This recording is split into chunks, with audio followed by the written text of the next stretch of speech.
막상 가서 요양보호 선생님들이 어르신들한테 제공하는 서비스가 저희가 그냥 글로 읽기로는 뭐 신체활동 지원이라든지 가사 지원, 병원 동행 막 이렇게 되어 있는데 좀 풀어서 어떤 일들을 하는지 얘기를 좀 해주실 수 있나요? 보통 이제 신체 활동이라고 하면 이제 어르신이 파킨슨이 와서 이제 손 오른손을 잘 못 쓴 경우는 옷 잠그기가 좀 불편할 수 있어요. 옷 입고 옷 갈아입기 이런 게 불편할 경우에는 그런 개인 도움에서 옷 갈아입히기 정도, 그 다음에 식사, 근데 오른손이 불편하니까 식사 도움, 밥 식사하실 때 반찬 위에 올려준다든지 전체적으로 먹여주는 거는 저희가 좀 자제하고 있어요. 잔존 기능을 최대한 그렇죠. 유지하기 위해서. 네. 그래서 뭐 밥은 올리되 반찬 정도 올려서 어르신이 이제 식사할 수 있도록 그런 서비스, 그 다음에 뭐 약, 아침에 9시부터 12시 보통 가게 되는 선생님들은 아침에 가서 약을 먼저 확인하고 안 드셨으면 챙겨드리고, 그래서 약을 좀 꾸준히 잘 복용을 한다면 건강에 크게 갑자기 아파지는 거는 좀 방지할 수 있더라고요.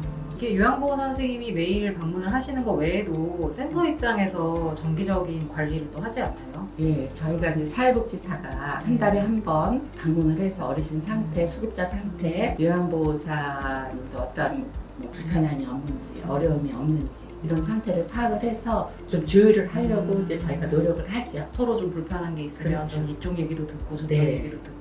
근데 요양보호 선생님이 3시간 이게 근무가 제일 많으시잖아요. 3시간에서 보통 4시간. 아, 4시간. 보통 1, 2등급 어르신들은 보통 4시간.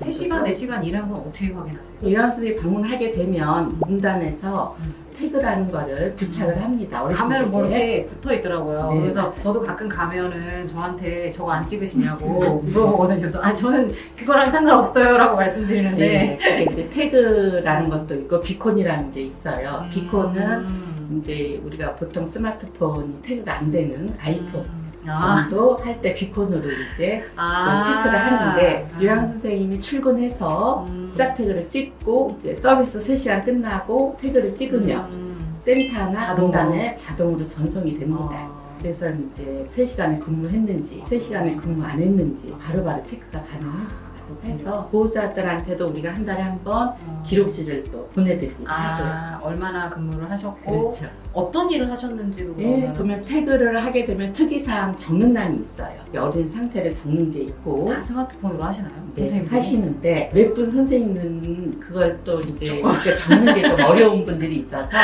네. 상태 변화 기록지라는 걸 작성을 해요. 일주일에 한 번씩 손으로? 예, 어린 상태를. 그래서 그걸 작성을 해서 보호자가 원하면 보내드리기도 하고 저희 센터에서 보관을 하죠. 저는 사실 또 궁금한 게 하나 있었는데 방문 자체를 되게 거부하는 어르신들이 많거든요. 그래서 어떻게 설득해서 진료하러 가면 그래도 이제 의사 한 번 딱 오는 거니까 그냥 오는데, 제가 뭐 이렇게 하시면 요양 선생님도 오고 간호사 선생님도 오고 좋아요 막 이렇게 말씀을 드리면 안 한다고. 가족분들은 너무 원하는데 어르신이 막 집에 사람 오는 거 싫어하시는 거예요. 그런 경우는 좀 많이 만나실 것 같은데 어떻게 네. 해결을 하세요? 저희가 이제 실제적으로 현장에서 보면 보호자가 원해서 이제 저희 실장님하고 같이 계약하러 가서 보면 보호자는 주 5회를 해달라고 해요. 왜냐하면 또 가족들이 이제 직장을 요즘은 많이 다녀서 부모님 모시기가 이렇게 좀 케어하는 게 어려워서 5회에서 6회 토요일까지도 요청을 하는데, 보통 어르신들이 이제 낯선 사람 이제 방문해서 내 살림 막 만지는 그렇죠. 거를 그렇죠. 청소한다는 걸 싫어해서 저희가 직접 방문해서 얘기를 해도 거부하실 때도 있어요. 그런데 이제 저희는 어르신한테 주 5회나 6회 오지 말고 주 3회 방문하면 어떨까요? 라고 이제 물어보면 어르신들이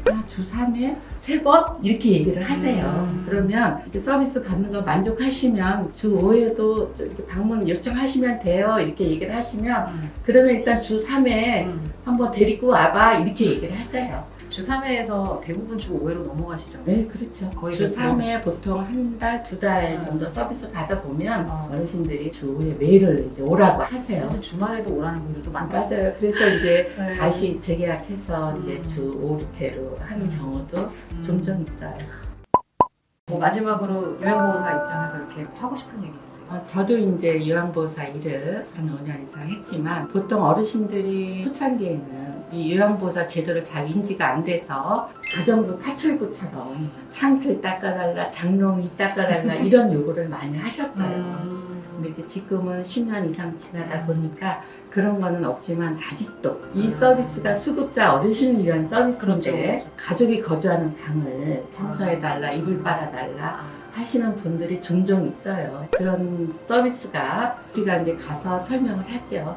사회복지사나 센터장님이나 실장님이 가서 제도의 서비스가 어르신을 위한 서비스 제도라는 것을 인지를 시키지만 더 중요한 거는 공단에서도 보호자 교육을 할 때 수급자를 위한 서비스라는 거를 좀 더 주지시켜줬으면 더 좋겠습니다. 저희도 가서 보시면 요양보 선생님들이 되게 물심양면으로 일하시는 분들이 많이 계시고, 그런데 이제 본인께 아닌 다른 분, 가족분들 것을 좀 위한 일을 스스럼 없이 해달라고 요구하시는 분들이 좀 있긴 있어요. 현장에서 많이 좀 뵙기는 하는데, 요양보호사라는 직종 자체가 그 해당 어르신의 생활 지원을 하는 것이고, 가사 지원이라는 거는 100% 요양보호사의 일 전체가 아니고 일부거든요. 그 일부 포함해서 어르신의 신체 활동이라든지 외출, 병원 동행, 그 다음에 뭐 일상생활 지원 이런 것들이 다 포함되어 있는 일종의 교육 훈련 받은 전문 직종이다 보니까요.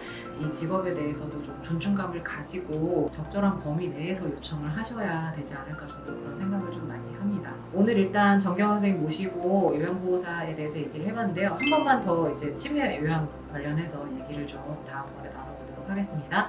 지금까지 치매 똑똑의 정답 정혜진이었습니다. 감사합니다. 감사합니다.